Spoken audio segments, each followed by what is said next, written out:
जो जन्म से जमीन से जुड़ा है वही सच्चा इंसान कहलाता है। कामयाबी का हक हम सबको है, मगर उसकी कोशिश नैतिकता के आधार पर होनी चाहिए।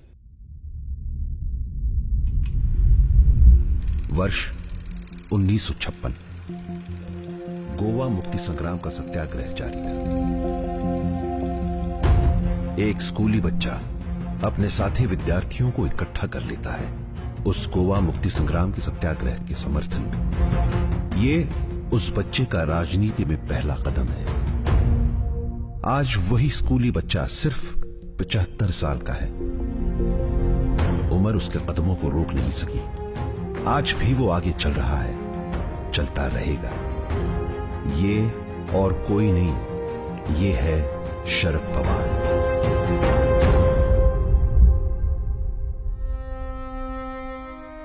बारामती की गोविंदराव और शारदाबाई पवार के सुपुत्र।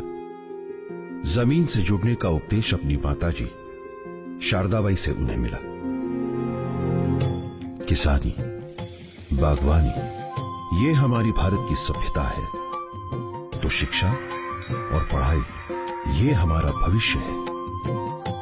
ये शारदाबाई के शब्द आज भी उनके दिल में छाप बनकर रह गए हैं। और शायद यही कारण है कि आज भी शरद पवार नाम का ये नेता जमीन से जुड़ा है। यही स्कूली बच्चा जो गोवा मुक्ति संग्राम के समर्थन में बच्चों को इकट्ठा कर लेता है। कॉलेज में उसके नेतृत्व और संगठन कौशल को 4 चांद लगने ही थे।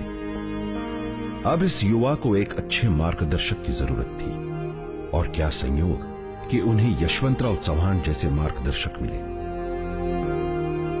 यशवंतराव जी के मार्गदर्शन में शरद पवार ने युवक कांग्रेस में प्रवेश किया। युवक कांग्रेस के मंच से उन्होंने बारामती के विकास का काम हाथ में लिया।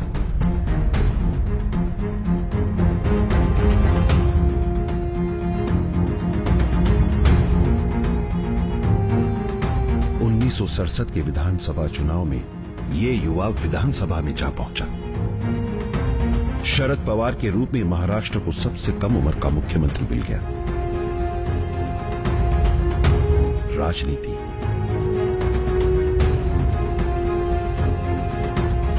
कला, साहित्य, कौन सा क्षेत्र नहीं था जो शरद पवार जी के लिए प्रिय नहीं था।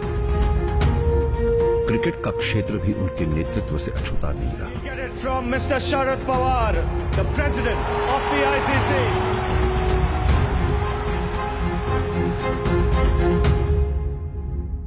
4 बार महाराष्ट्र के मुख्यमंत्री बने। मराठवाड़ा विद्यापीठ के नामांतर जैसा संवेदनशील मुद्दा हो, मुंबई ब्लास्ट जैसी दिल दहलाने वाली घटना हो, या लातूर का महाप्रलयनकारी भूकंप हो, There were 5 separate tremors, leaving dozens of villages without a house standing. Sharad Pawar का नेतृत्व इन अग्नि परीक्षाओं से चमकता हुआ निखर गया।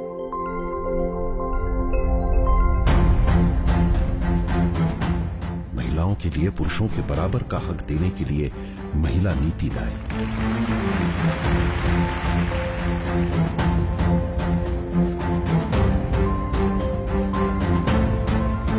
महाराष्ट्र को प्रगति के रास्ते पर लाने के बाद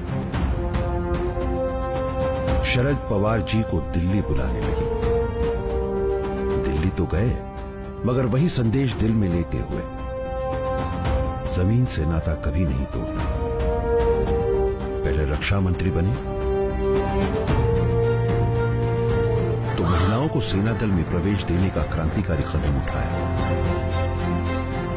बाद में केंद्र में कृषि विभाग मान लिया, और जो जमीनी काम किया उससे ना तो केवल देश खाद्यान्नों में आत्मनिर्भर हुआ, बल्कि भारत के किसानों ने इस भूमिपुत्र के नेतृत्व में खाद्यान्न उत्पादन के सारे रिकॉर्ड विक्रम पार कर दिए।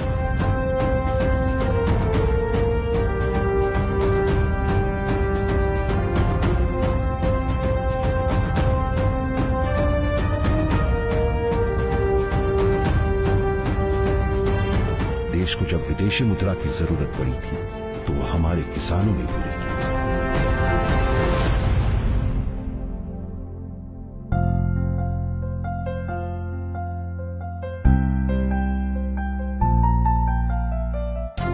लगातार 48 सालों से ये नेता लोकतांत्रिक प्रक्रिया से जुड़ा हुआ है।